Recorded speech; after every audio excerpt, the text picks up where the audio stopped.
It's a pleasure to be here. And I'd like to thank Disal for the invitation. It's always great to be in a meeting like this. So thank you. And thank you all for your participation. I hope you enjoy our presentation today. The topic of this webinar is life competencies in our English lessons.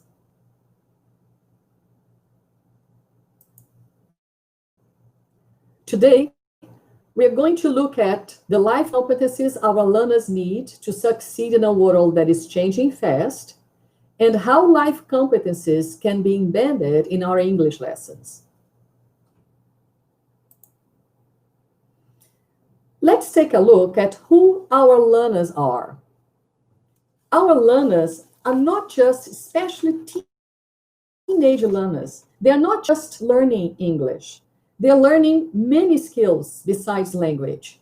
They're learning critical thinking, digital literacy, creativity, how to learn, communication, collaboration, and these skills are very important for their academic lives, for their professional lives. So we are including life skills in our programs so that we can help them become 21st century global learners.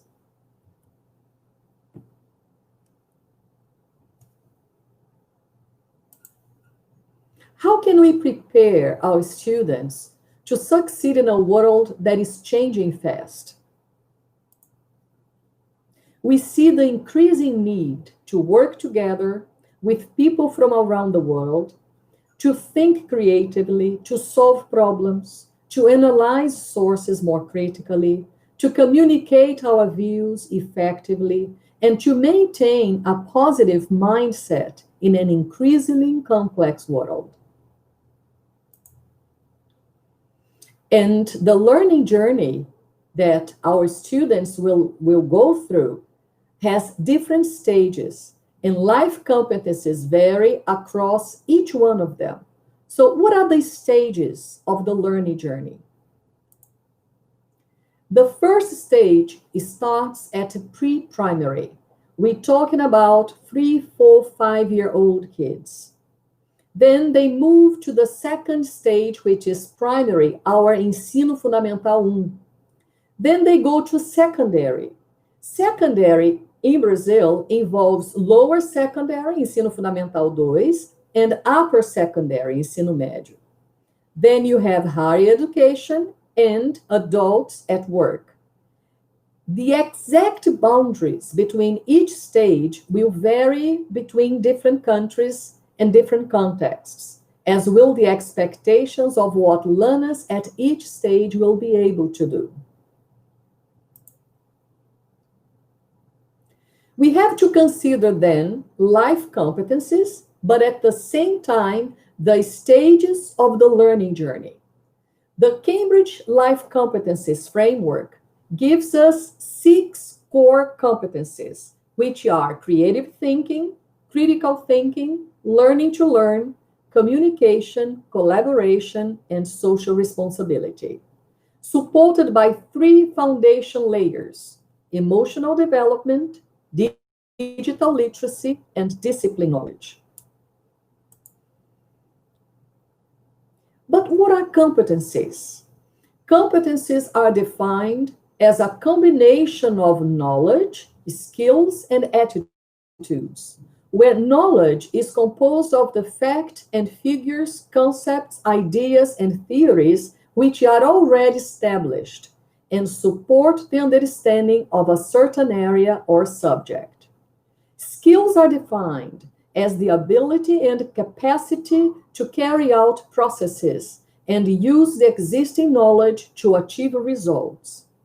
And attitudes describe the disposition and mindsets to act or react to ideas, persons, or situations. So these 3, knowledge, skill, and attitudes, together make a competency. We have, this slide breaks down on board level, what each of the competencies are. As an example, let's look at the green learning to learn. It says that learners develop practical skills to support and take control of their learning and reflect on their own progress. So we're talking about activities, strategies in our lessons that will help students develop these practical skills to learn how to learn, but at the same time reflect on their progress and make decisions based on that reflection. Let's see another example, collaboration.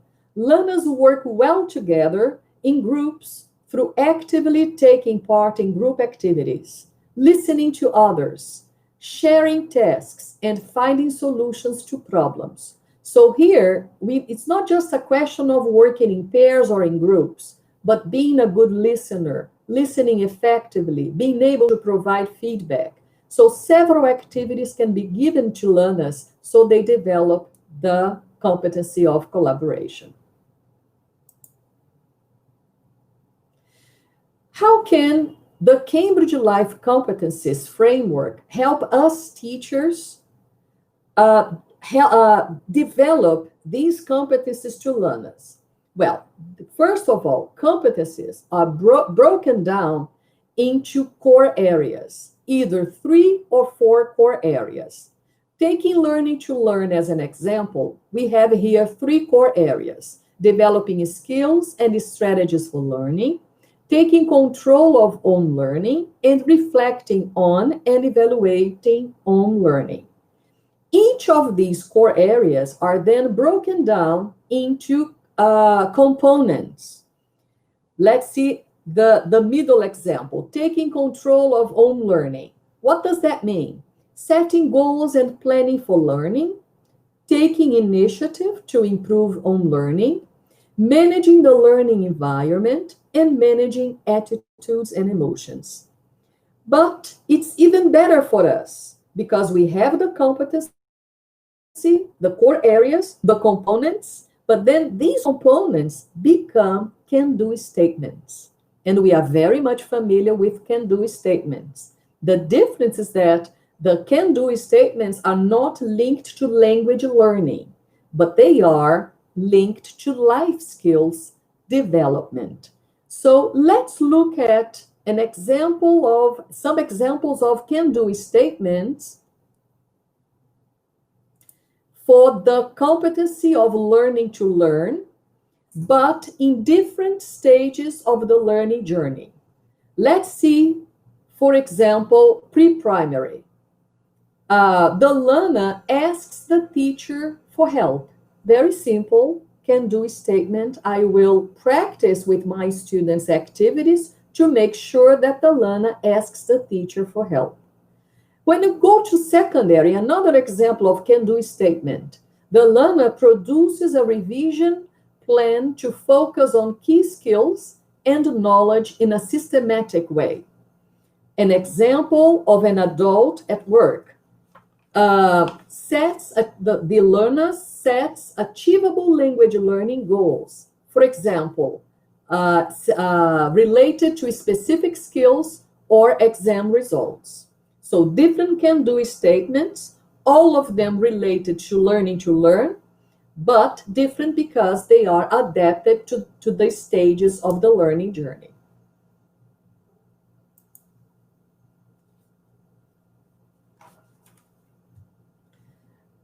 We see that the life skills can be organized into 2 main groups: thinking and learning skills and social and emotional skills. In the group of thinking and learning skills, we have creative thinking, critical thinking, digital literacy, learning to learn. Social and emotional skills, we have communication, collaboration, emotional development, and social responsibilities.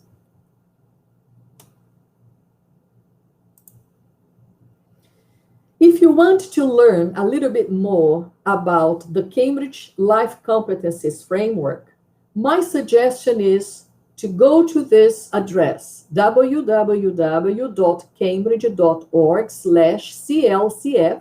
CLCF stands for Cambridge Life Competencies Framework. I've given above a link that you can, where you have this click here, you can click there and you go straight to that address if you want to. You will find lots of information about the framework and booklets that you can download. I suggest you to start from the introduction booklet because it explains to you what the framework is all about, how it's organized, etc. Lots of hints. And then if you want to look at specific competencies, then you can download the competency booklet, like the collaboration booklet, communication booklet, learning to learn booklet, depending on your immediate interest. Now, moving on to the second part of this webinar, I'd like to show you how these life competencies can be embedded in our English lessons. The question is, how can the Cambridge framework, the Cambridge Life Competencies framework help us teachers in our English lessons? First, by breaking down the competencies that learners need. Next, by applying these competencies to English language teaching. And finally, by integrating these competencies into our materials through can-do statements. So we can identify activities and what we want students to achieve in each activity to be able to develop certain competencies. To show you an example of the presence of competencies, life competencies in a course book, in this course book you have 9 units and an introductory unit called here 0 unit.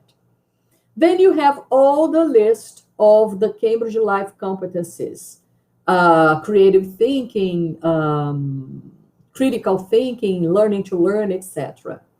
And then you have the core areas of all of them. And if those core areas are included by means of can-do statements in a unit or not. So let's look at learning to learn, the first core area. Practical skills for participating in learning. If you look at where in this course book you find that core area, it is in every single unit. So we have life competencies already included in our materials.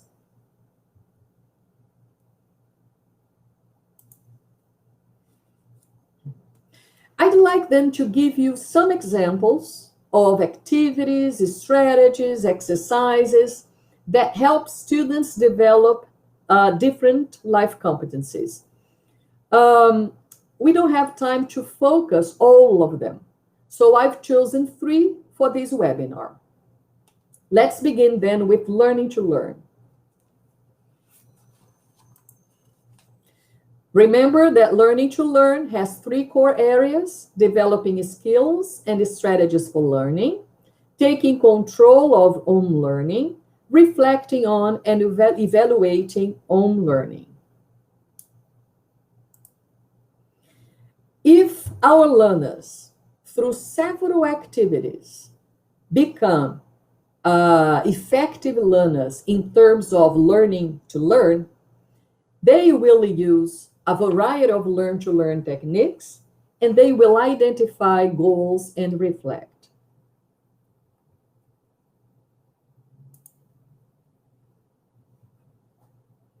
So here are some examples of learn-to-learn exercises. The first exercise on your left involves, helps learners recognize cognates. Learners are studying in this unit school subjects, and we're talking about A1 plus learners, the level of the Common European A1 plus. School subjects such as history, geography, mathematics, physical education, etc. Then they have 2 columns.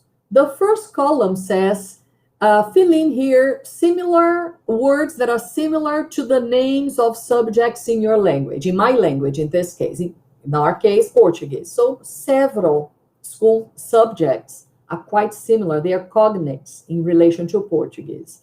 And then in the second column, it says, the word is very different from the names of subjects in my language. That is an example in the unit, and learners can bring other examples. But in the unit, they have the word drama. For as a school subject, if I'm saying that I'm taking drama lessons, I'm saying that I am studying aulas de teatro. So drama here, as a school subject, is a false cognate. So they will realize that the word sounds like drama in Portuguese, can be translated as drama, but not a school subject. So in this context, the meaning of this word is a false cognate. It is a false cognate in relation to Portuguese, of course. The second learning to learn activity helps learners create a spidergram. The spidergram is for vocabulary development. So the topic of the unit is places in schools, and they learn things like classroom, library, reception desk, etc. Places in schools. And then they need to add vocabulary to each of these places, like the example here, library, books, shelves, homework, revision, all the words they can recall related to the place library. So that is a way of helping learners gradually learn how to learn and retain new vocabulary. Here's another example. Learn to learn involving categories of vocabulary and identifying word forms. So you tell students that if they learn a verb and they add an ending to that verb, it can become a noun. So, and then they give learners the different noun endings here. So if they learn something like the verb to teach and they add er, it becomes the noun teacher. To drive, you add r, it becomes the noun driver, etc., etc. So they will learn several words that are either a verb or a noun, and why they are either verbs or noun, and that makes it easier for them to identify those words in texts. The other one, understanding British English and American English, is quite interesting. This is in an activity in a course book where the English variation is British English.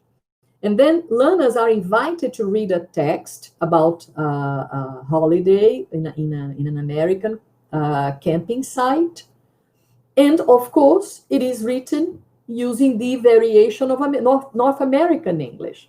And then they need to identify either spelling differences, like favorite with OU or just O, or different words like football, soccer, holiday vacation, flat apartment. So we are here talking about false beginners. So if these false beginners start realizing at the early stages of their English program that there are either words that are spelled differently, or you have different words depending on the variation, is quite useful and important for the learner. So they learn how to learn these differences when they come across in movies or texts, whatever. Here you have a whole page training learners how to learn. Observe, try, reflect.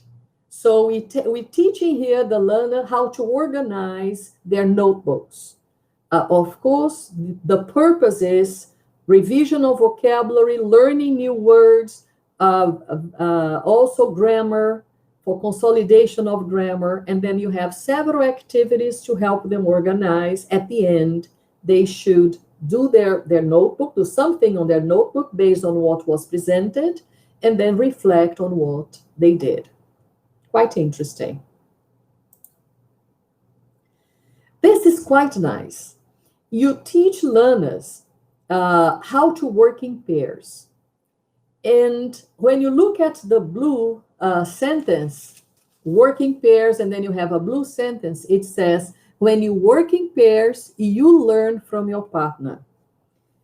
This is very important because when students work in pairs or in groups, the tendency is to practice the language that the exercises ask them to practice. But they need to go a little beyond that and learn how to listen to each other effectively. So you ask students to do an activity where they have to complete always and never in sentences such as, always listen to your partner. Always answer your partner's questions.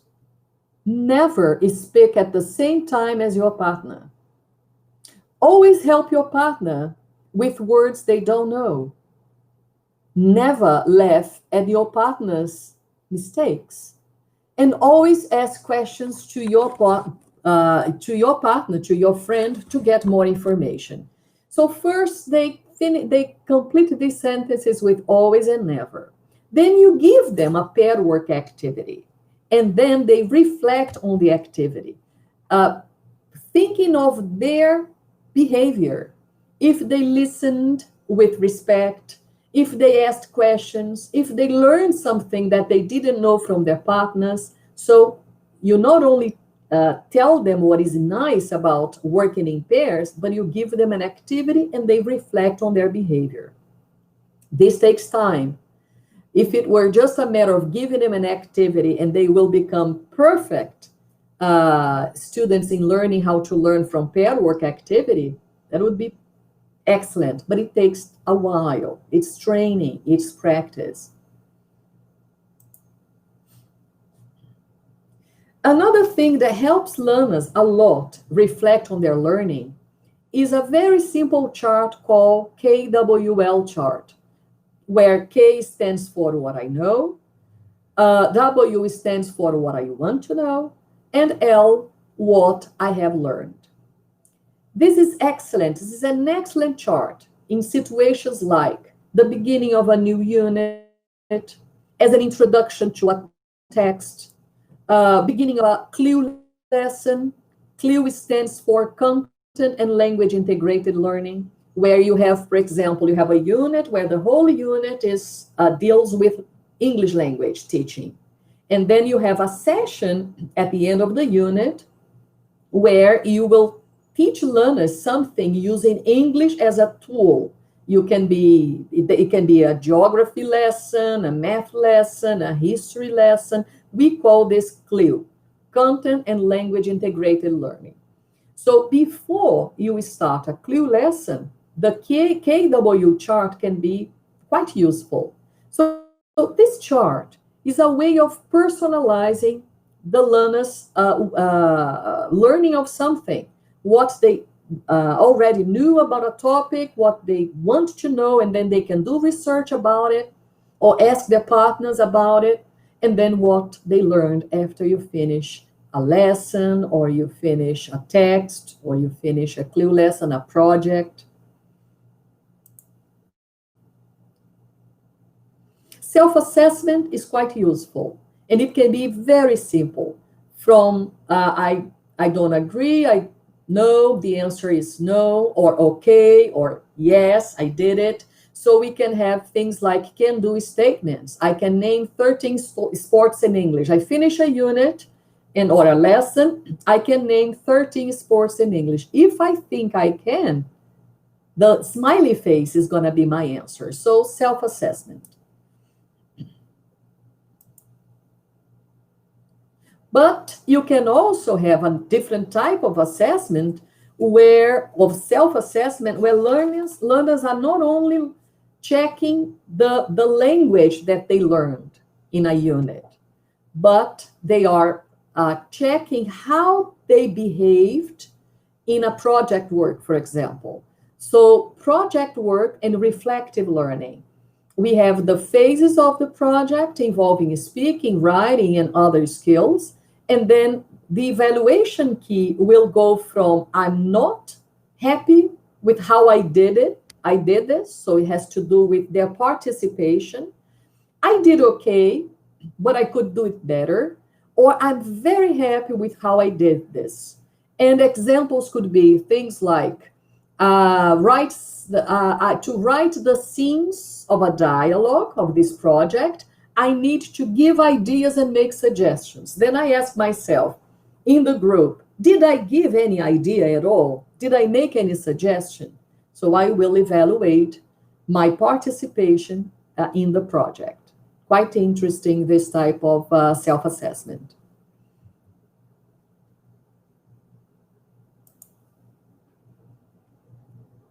Now, we saw activities for learning to learn. Now, I'd like to show you a few exercises, strategies, techniques for critical thinking. Critical thinking has three core areas: understanding and analyzing ideas and arguments, evaluating ideas and arguments, and solving problems and making decisions. Remember that these core areas will be broken down into components, and these components will be broken down into can-do statements. Based on the can-do statements, we do activities. When our students become good, develop critical thinking, and they are effective in doing that, they solve problems, they train their brains, and they're always thinking, which is fantastic. One way of asking them to think is the type of questions we ask them. If you give them a picture and the type of question you give them is, what can you see in the picture? The answer will be a description of the picture, what people are doing, and basically quite predictable. What we're going to be doing is checking vocabulary, grammar, depending on the picture. But then, if I want to use the same picture for thinking purposes, to think critically, I can ask them what they think. For example, someone is doing in a picture, why that person is there. Or they can wonder. You can ask them questions where they will go like this, I wonder why this person is behaving this or that way. So it is interesting to provide pictures where the description is not so obvious. And then let me give you an example. I like this picture very much. Well, if we ask them, what can you see? What are they doing? Well, they will describe how the clothing items, colors, the position of their bodies. Basically, that's the type of answer we're going to have. But if we ask learners things like, in what ways are you similar or different to the people in the picture? Well, that makes me think. Am I going to compare, for example, my hairstyle, how I like to dress myself, and then compare my clothing style to theirs? Might be. My age? Might be. Choose two people in the picture. What are they saying? So let's imagine a conversation between them. Look outside the picture. What can they see? And why are they there? So I'm going beyond a simple description and let students think, wonder as you exploit a picture. So one way of training students how to think critically can start in a simple way by changing the way we exploit pictures.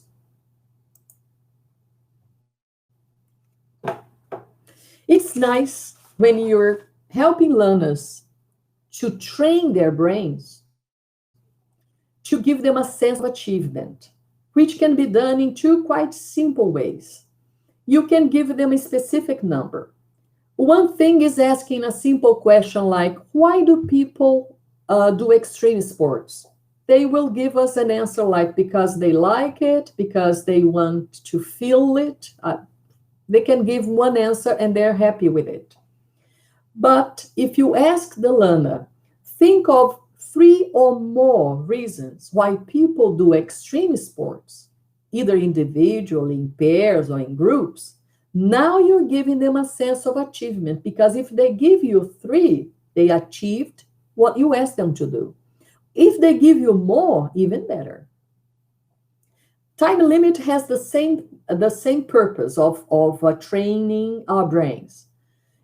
You may ask someone to please give me an example of a sentence finishing, isn't it? But if you tell them in a minute, how many sentences can you write before this question tag? Isn't it?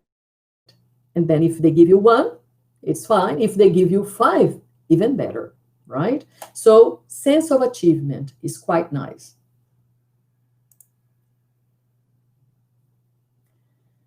In this picture, you ask students to stop and think, be good observers, to think critically. The first thing is to observe with attention. And then you can give them a picture like this for a few seconds and take the picture away and ask students to individually, in pairs or in groups, write down what they remember. It is not an obvious picture. The balloons have the shape of food items. The trees are broccoli, in fact. So it makes it more challenging to remember and also to describe. And in this case, we are helping them with observation, details, etc. In other words, training their brains.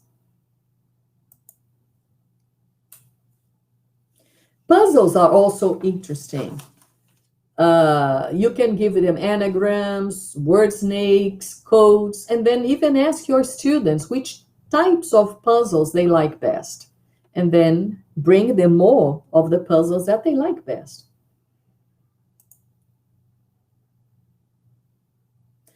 You can give them problem-solving activities.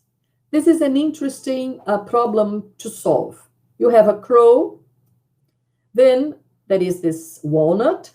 Crows love nuts. And even if you give the crow a nut cracker, the crow won't be able to use it. So they have a problem. How can the crow eat the nut? That's the problem they have to solve. Then you can give them the think, pair, share activity. They think of 3 or more ways the crow can eat the nut. Then they share their ideas with a partner and choose the best idea. They can even share their ideas to the whole class and choose the best idea among all groups if you want to. So give them time, give them the problem, and let them solve it. Then you tell your learners that a traffic light was added to this problem. Now, how can they solve it? Still the crow wants to eat the nut. Now you have a traffic light. Same think, pair, share activity. But this time adding the traffic light. And when they're over, when they finish, you can give them a text, or you can tell them how the crow solves the problem. Crows solve problems to get food. In some cities, they develop the ability to read traffic lights. Can you imagine that?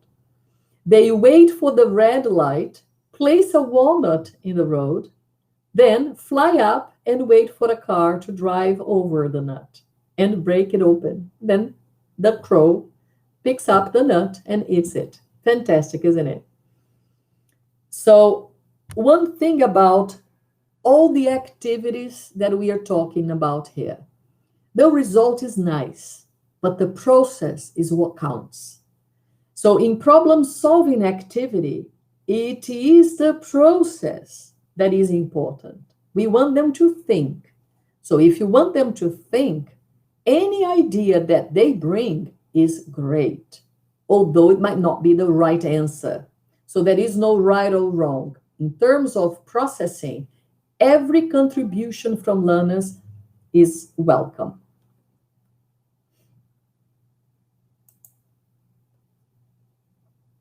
Now let's see some examples for collaboration.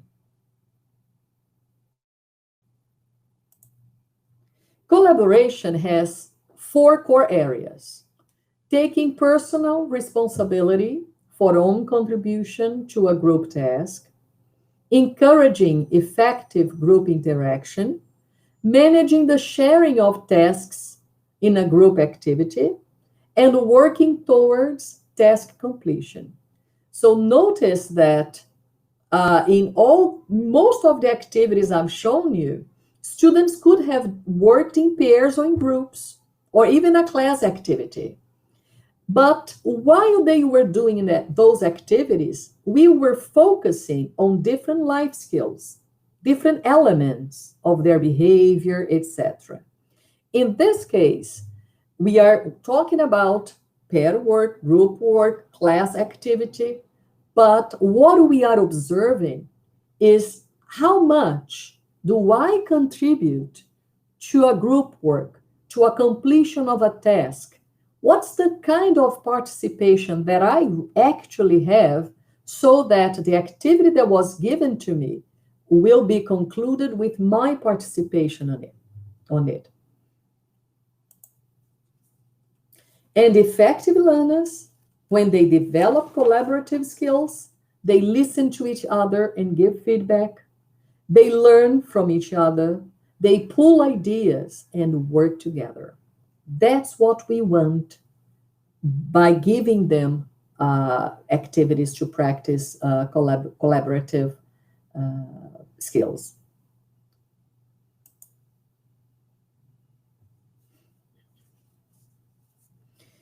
Project work.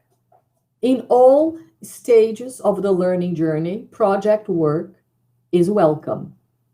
But teenagers are quite keen on doing project work.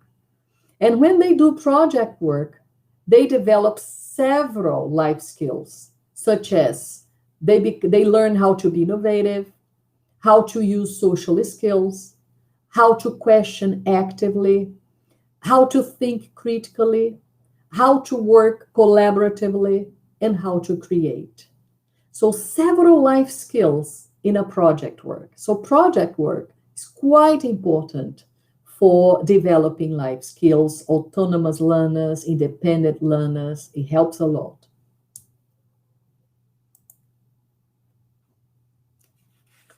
When we teachers give learners project work, we need to evaluate at least three phases. We may split into different tasks, but those tasks of the project work will be within three phases that we need to give special attention. The first one is planning. How am I going to help my students in the planning phase? Then I become a facilitator. And then at the end, when the project is over, I need to help them assess the work that they've done. So planning, facilitating, assessing.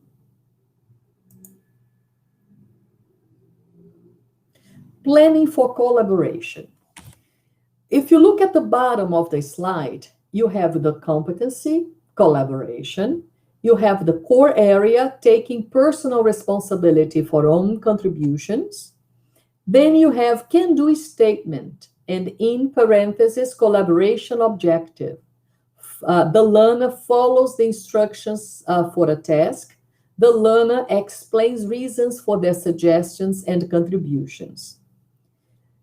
Let's have this collaboration objective in mind. Why? Because as well as your language learning objective, we as teachers need to make sure that our students have a collaboration objective in their minds. So if I give them an activity which I have in mind that they develop collaborative skills, I need to tell them what skills I will be even observing if they're doing it or not. Focus on a specific area of collaboration. Choose, adapt an activity which will allow students to develop this particular aspect of collaboration. Consider what language students may need for this aspect of collaboration and prepare materials if necessary, like a PowerPoint presentation or writing sentences on the board, whatever you find important to help learners. As a facilitator, You will give feedback, ask for and give reasons, encourage participation, listen actively. Share the collaboration learning objectives with the whole class. Provide support in the form of strategies, worksheets, checklists to help them collaborate effectively. Provide feedback on this collaboration goal as you monitor.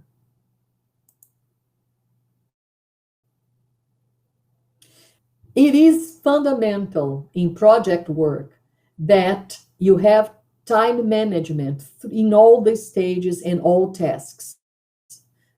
Be prepared. Take a look at the project before you assign it to students.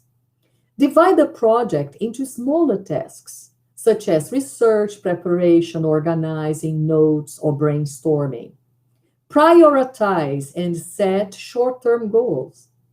Help students plan out-of-class assignments. Be flexible between projects. We must be flexible because level of language will vary, and also the level of difficulty of the project itself. One project, design a poster, might be much simpler than something more sophisticated. So the time needed to one and the other cannot be exactly the same.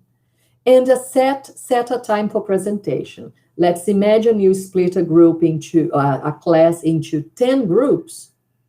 They cannot spend 20 minutes, each one of them, in a presentation. So establish the time limit, 5 minutes, 2 minutes, and they will have to train their presentations for that time limit. Talking about training, I trained this presentation 4 times to make sure that I spend 60 minutes and not more than that. And the first time I did the training, I spent much more than an hour. So it is important that training, in the presentation, if you're giving a presentation, training is part of it, because you need training especially to control time limit. So here's an example. I want students to practice collaboration, and I give them a project, and this project is to design a food truck. Quite interesting topic, full of possibilities, full of creativity, and several phases. Doing research, brainstorming, etc. Lots of phases before you can have the final product.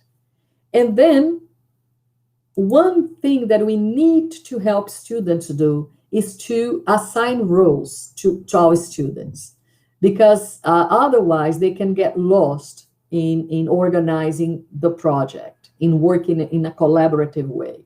So they will need in the group to have the menu planner, who helps decide on dishes to include, the designer, who helps decide on pictures and colors, the nutritionist ensures there are healthy options, the sales manager thinks of special offers, the accountant sets the prices. So assigning roles so that students have a good participation and a good collaboration in the phase that they are planning, organizing before the product is ready. And assessing collaboration. How are we going to assess collaboration? Having some kind of assessment can be beneficial for motivation and helps students develop their skills more efficiently. Assess collaboration, which is the process, not just the outcome, which is the product of the task. So collaboration occurs while they're doing the project. And the product is the presentation, which is normally done by 1 or sometimes 2 students. Use a mixture of teacher assessment, peer assessment, and self-assessment. Teacher assessment, especially during the process, while they're doing their project work. To ensure better collaboration, it is interesting to offer learners the possibility of peer assessment. And peer assessment can be done with strategies. Why formative assessment? Why do we give them strategies? Because it is nice when you give positive and negative feedback. It is important. Negative feedback is part of it. But we need to know how to give negative feedback. We cannot hurt other people's feelings. We need to find the right words to give feedback if there is something that we didn't like very much. So if you're working with children, you can use the peer assessment with 2 stars and a wish. So they give 2 stars to something that they liked a lot and a wish of something that could have been done better. I wish the colors of the food truck were black and white. It's a possibility. Okay. And if you're working with teenagers, adult learners, you can use the what went well and even better if. So what went well? Well, I love the menu. This food truck has the perfect menu. I would love to go to a food truck with this menu. So what went well? Another positive aspect. I think I love healthy food, and there are lots of items of healthy food in the menu. So 2 things that went well. And one thing that even better if, well, the food truck could be even better if then they say something that could have been better. So these are strategies for peer and peer assessment. And in terms of self-assessment, we can give them sentences where they will say if they agree, disagree. Here's another example of an activity that helps peer feedback. This is a feedback on my classmates' writing activity. First, we give them a text. This text was written by the character called Oleg. Then all learners read the text, and they need to evaluate if it was not so good, so, very good. Then they have to evaluate things like, did he write about the topic? Did he write between 50 to 70 words? Did he use the places in town? Then they do all this, and then all class doing the analysis together, and we take a look at their assessment with them when they finish. Then we ask students to write their own story for the task in exercise 1. Give your partner your story. Circle the emojis in the checklist in exercise 2 about your partner's story. Use your answers in the checklist to tell your partner what you like and what they can improve. And then, based on the emojis, I will say, well, you really wrote about the topic. That was okay. Smiley face. But in terms of number of words, you wrote 40, not the minimum of 50 words. And then they learn how to give feedback. So one more time, what is important here is the process, is learning how to give each other feedback. And remember when we talked about learning, doing how to do pair work, listen attentively, learning from your partner, giving feedback helps as well.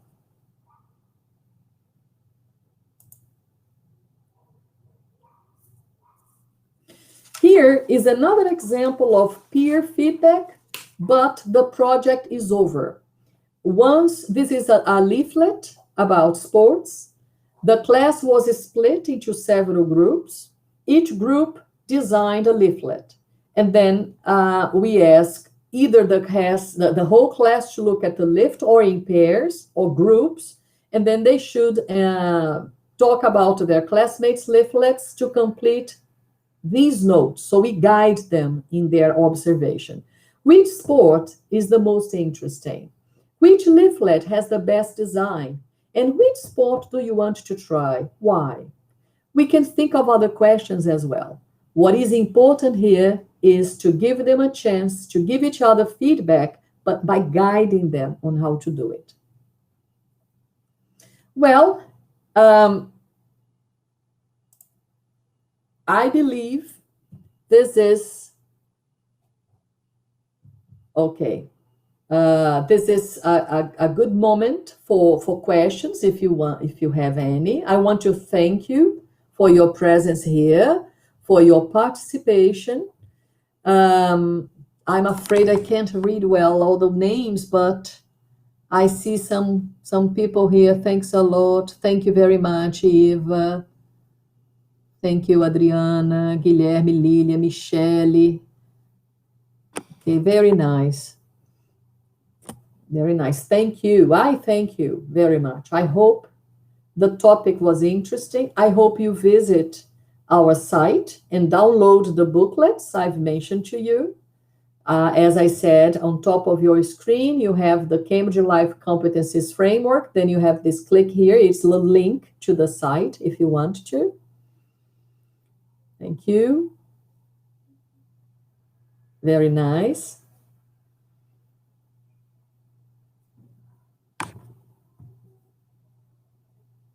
Okay, I'm glad to know. Some of you said it was interesting. Happy to know you found it interesting.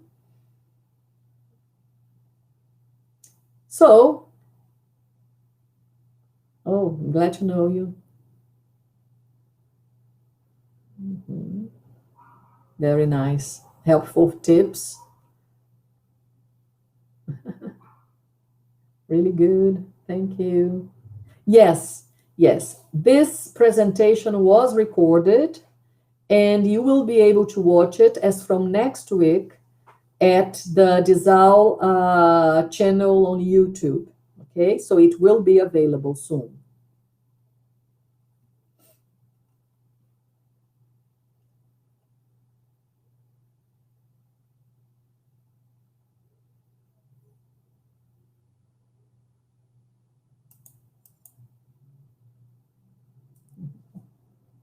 Thank you. I missed the first, okay. So if you missed the first part, as I said, it's going to be recorded. Okay, Disal channel on YouTube as from next week. Okay, so guys, thank you for your presence. Disal, one more time. Lyrica, who helped me a lot. Everybody else, everybody was very nice. And this invitation made me very happy. And I hope to see you soon or in different events and maybe in presence, not only online. Okay? Thank you very much. Thank you, Disal. Thank you for your participation. Bye-bye.